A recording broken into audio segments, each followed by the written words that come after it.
Okay, good afternoon. My name is Ronald Rivera, and I will talk about the three kinds of empathy. Uh, the first one is emotional empathy, the ability to share and feel another person's emotions. It involves experiencing similar feelings to what others are feeling. Uh, One example for this is feeling sad when a friend is upset or joyful when they are happy. One case for this maybe can be a funeral service.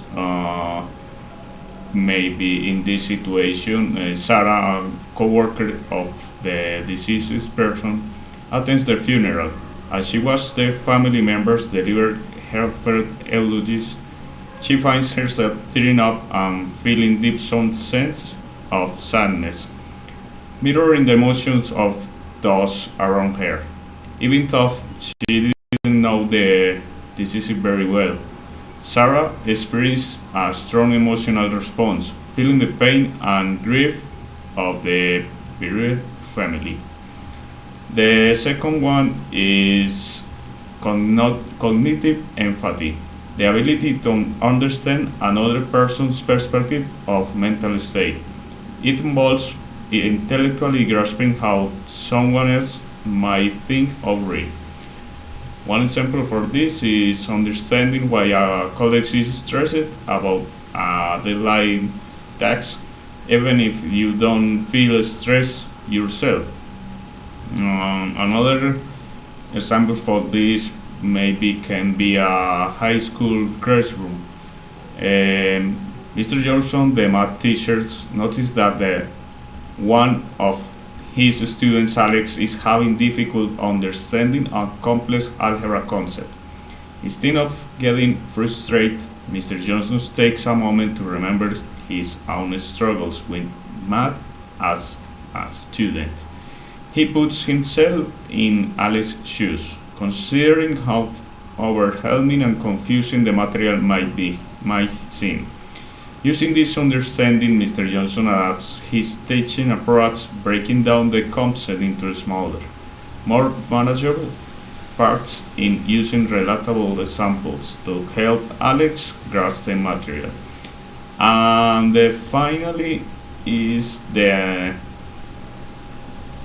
compassionate empathy. This one combines understanding with the desire to help.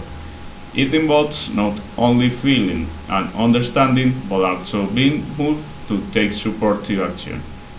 For example, recognizing a friend's distress, understanding their situation, and offering her all support. One case for this maybe can be a homeless shelter. Maria, a volunteer at local homeless shelter, meets John, a man who recently lost his job and home.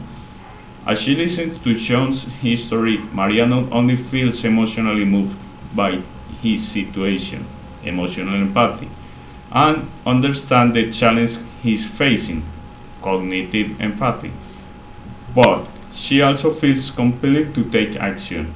She helps John navigate the shared resources, assists him in creating a resume, and connects him with job training programs. Maria's empathy drives her to go beyond understanding and feeling, motivating her to actively support John in improving his situation. Thank you very much and see you next class.